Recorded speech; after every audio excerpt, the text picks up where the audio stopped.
الحمد لله رب العالمين وصلى اللهم وسلم على نبينا محمد وصحبه أجمعين وعشر كي أفراد كتاب كيني حكم وفوائد من روائع الإمام ابن القيم رحمه الله وكتاب كي ككوبنا تقريبا لوبقل أو حكمه يفائده لقسو أروريي كتبتا الشيخ ابن القيم رحمه الله. والصادق يرزقه الله مهابه فمن رآه هابه وأحبه، والكاذب يرزقه إهانة ومقتا فمن رآه مقته واحتقره. وشيخ وهاللي صدقك إيا فائدة أولي رنت إيا فائدة أي ليضح إلهي سبحانه وتعالى قفك صادق إيا رنت بدن وحكو أرزاقيا وصينيا هيبت إن قفك أركاب وكهيبيستو، إن قفك أركاب ووينيو، إن قفك أركاب جعلاضو. laakiin kaadibka oo qofka beenaalaha ah isaga rabbi wuxuu siinayaa ihaano, in la ihaanaysto, in loo caroodo, taasaa isaga la siinayaa. macluumada ibnulqayim wuxuu ku sheegay kitaab la yidhaahdo iclaamu lmuwaqiciin can rabbi alcaalamiin. kitaabkiisa waa kitaab aada u qiimo badan, iclaamu lmuwaqiciina can rabbi alcaalamiin.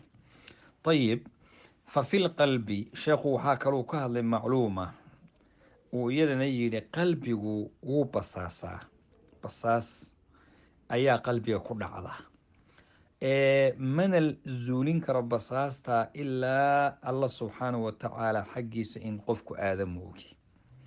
mar labaad wuxuu yihi qalbigu wuxuu dareemaa waxsha, waa cabsi, mana zuulinaya ilaa unsiga rabbi subxaanahu watacaala markaad cidlo tahay, weheshiga alla subxaanahu watacaala baa lagu zuuliyaa cabsida iyada ah. qalbigu wuxuu dareemaa xusni oo murug ah, murugtaasina ma dhammaato ilaa suruur, inuu qofku farxad ku farxayo bimacrifada rabbi subxaanahu watacaala iyo mucaamalada iyo wixii loo diray inuu sameeyo run uu ka sheego.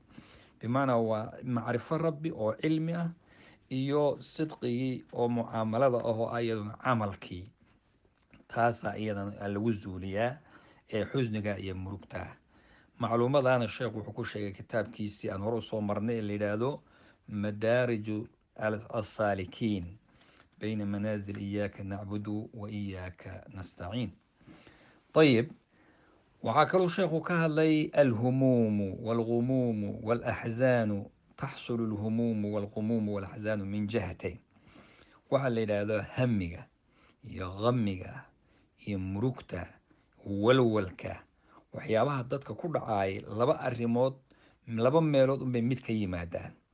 midda hore waa alraqba fi dunya, jacayl uu qofku jecel yahay adduunyo iyo xirsi uu ku dadaalaya adduunyada, taasoo dee haddaad weydo walwal uu kugu abuurmi. maanta businesski iyo ganacsigii maxaa ku dhacay? ma la khasaarayaa? wax ma la helayaa? ma la dhacayaa? ma kan yacni intaa walwal baa ku jira. marka walwalka ugu badan wuxuu ku yimaadaa adduunyada iyo ku dadaalkeeda ayuu ku yimaadaa. dhinaca labaad uu ka imaan karo walwalkaasi waxa weeye taqsiir fi acmaali albiri waataaca, inuu qofku ka gaabiyo acmaashii wanaagsanayd iyo khayrkii iyo daacadii alle. hadduu ka gaabiyana walwalku wuu iman. waad aragtay oo haddaad waxyaaba aad qaban jirta maanta, jus qur-aanood akhrisan jirta, haddaad aqrin caawo markaa tahay waad walwalaysaa. haddii salaad aad tukan jirta ooda tukanin salaadii, walwal baa kugu dhici. haddaad wax samayn jirta oo wanaag ah, haddaad wax u diri jirta iyo masaakiinta oo wixii aad bilahan aada u dirin, walwal baa kugu dhici.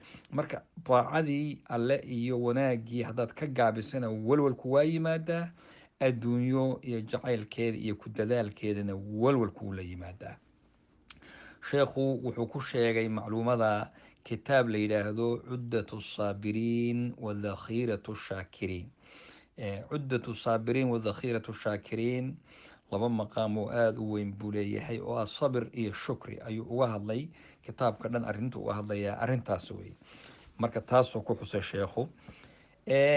وقبيح بالعبد المريد أن يتعرض لسؤال العبيد وهو يجد عند مولاه كل ما يريد.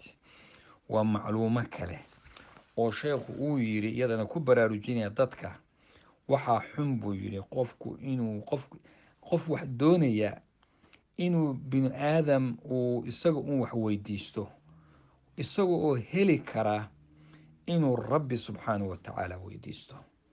oo allah baa wax bixiya, allah baana wax siiya qofka. markas dad badan masay tijaabiyeen iyaga oo rafaaday intay fadhiisteen rabbi subxaanahu wa tacaala inay gacmaha, iyadoona mamnuuc ayna ahayn ama ayna reebanayn in wixii ummaddu dee kugu dhaanto ruuxu uu waxaynka, laakiin su-aashu si ahaanba ilaa bishuruud in la helo ma ogiye, oo ilaa dhowr arrimood la hayo ma ogiye. yani inuu qofku su-aal u noqdo arrintiisu ma fiicna. rabbi baa loo cararaa, rabbi baana la weydiistaa, isagaana ku siinaya insha allah. wuxuu ku sheegay sheekhu macluumada kitaabkiisa la yidhaahdo badaa'icu tafsiir aljaamic lima fasarahu alimaamu ibnu lqayim raximahullah. horay baynuna usoo marnay kitaabka magaciisa. ilaahay subxaanahu wa tacaala, rabbi subxaanahu wa tacaala hayna kaafiyo. rabbi baa inagu filan. ilaahay subxaanahu wa tacaala isaga ayaa loo cararaa, isaga ayaana rabbi subxaanahu wa tacaala albaabadiisu furan yihiin, shubmayaan gacmihiisu habeen iyo maalinba. wajazaakum allahu khayr, wbaaraka allah fiikum.